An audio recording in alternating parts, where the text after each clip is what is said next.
Here's a small, slightly embarrassing scene.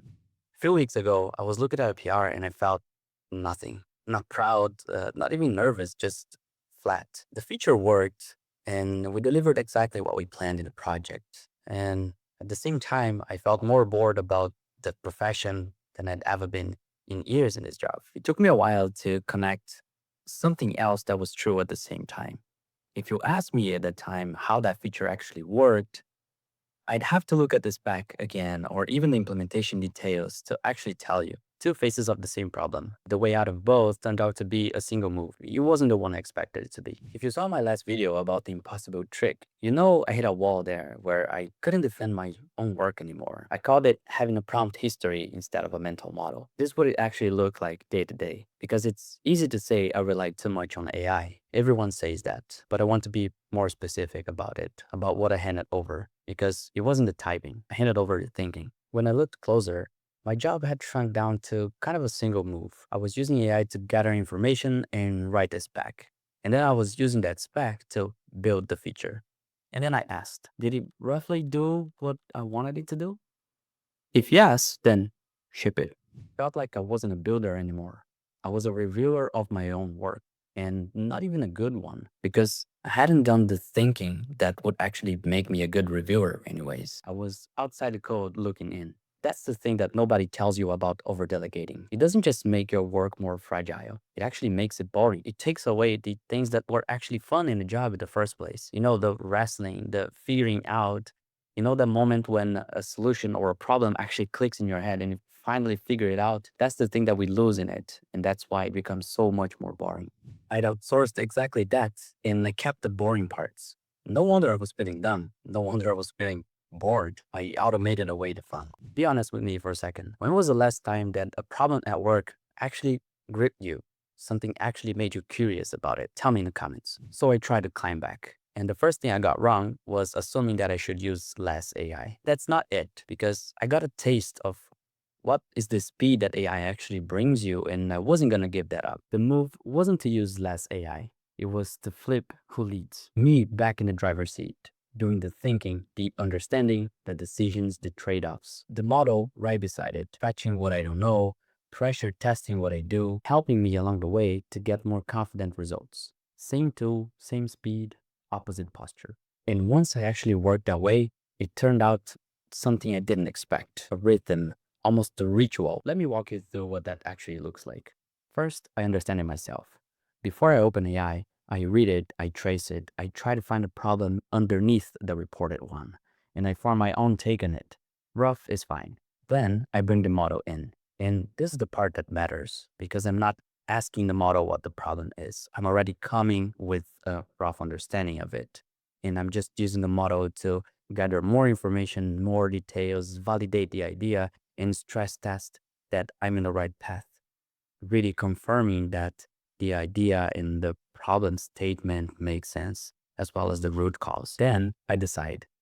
This is the step that I actually use to slip because it's easy to let AI propose a solution for you once you gather more information. I'm inverting this step now. I'm doing the thinking, I'm doing the decisions here and proposing a solution for the problem according to what I learned already. And I'm using AI as my co-partner here, also stress testing what I'm proposing and verifying how confident this solution actually is, how confident I am, and also the collection of information that the model gathers is about this decision, about this solution. And then I build. And this is my favorite part. Not writing every single line of code, but also not hand waving a prompt and letting the agent do the thing. I'm actually writing the structure for it. I'm writing the skeleton, how every piece fit together. It's like writing a spec, but instead of writing markdown files, I'm writing kind of a pseudocode. It's precise enough that the agent can't slip through the tracks. It's like writing a spec, except the spec is now actually real code. And it's precise enough so that there's no ambiguity left about what I actually want. Then the model fills in. Now, since I gave a lot of information, I gave the understanding, the decision, and the actual structure on how I envision the solution, the result and the output is actually much better and fast enough without too many back and forths as it used to be. And also not as boring as it used to be, because now I don't have to be reading piles and piles of markdown files. I can just look actually at the code and the implementation, and I know where it actually is going. Understand, decide, build. 3 movements, and I stayed the author all the way through. 2 things came out of working this way. In the first one, I kind of expected a better output, a better result, because I'm not handing the agent a vague wish. I'm actually handing the agent a structure, the understanding, the decision, and the actual structure of how I want things to be built. The great benefit of that is that I can actually explain everything. I know the problem by heart. I know the decisions, and I know the step by step and the actual implementation details all the way through. And the second one is actually the main reason for this video. Remember that feeling I was in the beginning about like, looking at a PR and feeling bored about it, feeling bad? That feeling was gone. I'm finally doing something that is meaningful back again. I'm finally having fun with the work I do, and I'm doing it in the same speed as I was doing with AI, so nothing's lost. Somewhere in there, the workday came back to that feeling of solving something meaningful instead of just supervising a machine. I came back to doing something I actually love, the thinking, the design.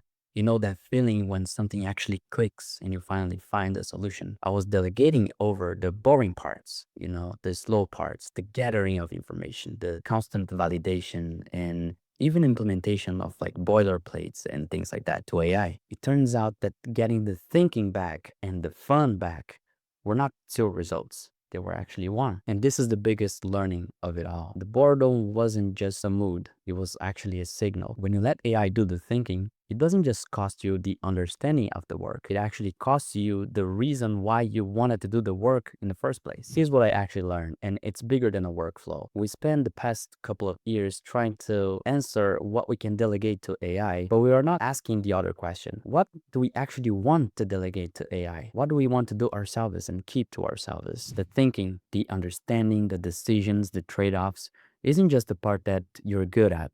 It's the part that actually makes the work worth it in the first place. It was always where the fun lived. So don't automate that. Automate everything around it. Let the model fetch, draft, build, and pressure test your decisions. That's not a productivity tip. That's how you stay someone who actually likes your job. And once you got it back, there's a second problem, keeping it. Because it's easy to drift out again and let the machine carry more and more of the thinking once again. If you've been feeling a little numb, a little bored, a little far from your own code, I don't think the answer is less AI.